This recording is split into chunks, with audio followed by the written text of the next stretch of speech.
Welcome to 99 TV. నేను ప్రియాంక. ప్రపంచ నాయకులు మాట్లాడే మాటలే కాదు, వారు ప్రయాణించే కార్లు కూడా ప్రపంచ రాజకీయాల్లో స్ట్రాటజీగా మారతాయి. అమెరికా అధ్యక్షుడి బీస్ట్, రష్యా అధ్యక్షుడు పుతిన్ ప్రయాణించే ఆరస్ సెనాట్ ఇవి కేవలం కార్లు కావు, మొబైల్ ఫోర్ట్రెస్లు. బీస్ట్ వర్సెస్ ఆరస్ ఇది కేవలం కార్ల పోటీ కాదు, జియో పాలిటిక్స్ లో పవర్ అండ్ ప్రెస్టేజ్ కు ప్రతీక. పుతిన్ భారత్ పర్యటనతో మళ్లీ ఈ రెండు హై సెక్యూరిటీ కార్లు చర్చల్లోకి వచ్చాయి. పుతిన్ ఆరస్ ఏం చేయగలదు? అమెరికా బీస్ట్ లో ఏ భద్రతా రహస్యాలు దాగి ఉన్నాయి? ఎవరిది సూపర్ సీక్రెట్ షీల్డ్? ఈ స్టోరీలో వివరంగా చూద్దాం. రష్యా అధ్యక్షుడు వ్లాదిమిర్ పుతిన్ 2 రోజుల పాటు భారత్ లో పర్యటిస్తున్నారు. ఆయన విదేశీ పర్యటనలో అత్యంత హై సెక్యూరిటీగా పరిగణించే ఆరస్ సెనాట్ లిమోసిన్ కారును ఉపయోగిస్తారు. ఈ కారు రష్యాలో అభివృద్ధి చేసిన అత్యంత రక్షణ వాహనాల్లో ఒకటి. ఆరస్ మోటార్స్ మరియు రష్యా నామీ ఇన్స్టిట్యూట్ కలిసి తయారు చేసిన ఈ లిమోసిన్ ను రష్యన్ రోల్స్ రాయ్స్ అని పిలుస్తారు. బుల్లెట్ ప్రూఫ్, గ్రెనేడ్ రెసిస్టెంట్, అగ్ని ప్రమాదాలను తట్టుకునే ఫైర్ షీల్డ్ ఇవన్నీ ఈ వాహనానికి బేసిక్ సేఫ్టీ మాత్రమే. అతి కీలక విషయం, టైర్లు పంక్చర్ అయినా కూడా ఈ వాహనం ఆగదు, పరుగులు పెడుతూనే ఉంటుంది. గరిష్ట వేగం గంటకు 249 కిలోమీటర్లు. పుతిన్ ఒకప్పుడు మెర్సిడెస్ బెంజ్ S600 గార్డ్ పుల్మాన్ వాడేవారు.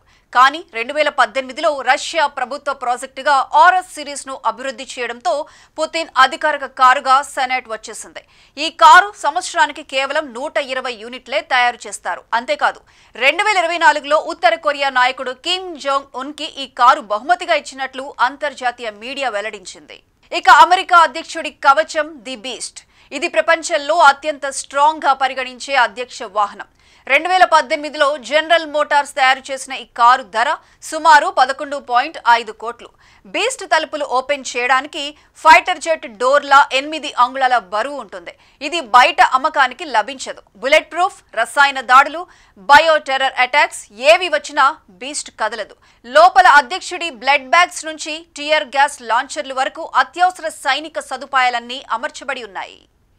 ఈ కారును ఎవరూ నడపలేరు. యుఎస్ సీక్రెట్ సర్వీస్ ప్రత్యేకంగా ట్రైన్ చేసిన డ్రైవర్లకు మాత్రమే అనుమతి ఉంటుంది. Driver cabin GPS communication, high encryption network తో పూర్తిగా రక్షితంగా ఉంటుంది. 12 సెక్షన్ల ఆర్మర్ బాంబ్ బ్లాస్ట్లను కూడా అబ్జర్వ్ చేస్తుంది. బేసిక్ ఎక్స్ప్లోషన్ ప్రూఫ్ లేయర్లు, anti missile composites, fire fighting systems ఇవన్నీ కలిసి బీస్ట్ ను రోడ్ల మీద పరిగెత్తే మిలిటరీ బంకర్ గా మారుస్తాయి. రష్యా ఆరస్ సెనాట్ స్లిక్ రష్యన్ డిజైన్ తో రాజసంగా కనిపించే ఆర్మర్డ్ కార్. ఆరస్ లో సీక్రెట్ ఎస్కేప్ ఛాంబర్ ఉందని రష్యన్ మీడియా రిపోర్టులు చెబుతున్నాయి. అమెరికా బీస్ట్ శరీరమంతా స్టీల్ తో కప్పిన భారీ ట్యాంక్ లుక్ వాహనం. ఒకటి వేగానికి ప్రసిద్ధి, ఒకటి భద్రతా పొరలకే సింబల్. కానీ 2 వాహనాల లక్ష్యం ఒక్కటే, దేశానికి అత్యంత కీలక నాయకుణ్ణి రక్షించడం. కొద్దిసేపు బయటకు కనిపించేది కేవలం ఒక లగ్జరీ కారు మాత్రమే, కానీ లోపల దాగి ఉన్నది దేశ భవిష్యత్తును కాపాడే రక్షణ వ్యవస్థ. పుతిన్ ఆరస్, అమెరికా బీస్ట్ ప్రపంచ శక్తుల వారసత్వం, సాంకేతిక పురోగతి, జాతీయ భద్రత ఇవన్నీ ఒకే వాహనంలో ఎలా మిళితమవుతాయో చూపించే బ్రహ్మాండమైన ఉదాహరణలు. ప్రపంచ రాజకీయాలు మారచ్చు, నాయకులు మారచ్చు, కానీ వారికి కవచంలా నిలిచే ఈ వాహనాలు మాత్రం ప్యూర్ సాంకేతిక ప్రతిభకు నిలువెత్తు ఉదాహరణగా నిలుస్తాయి.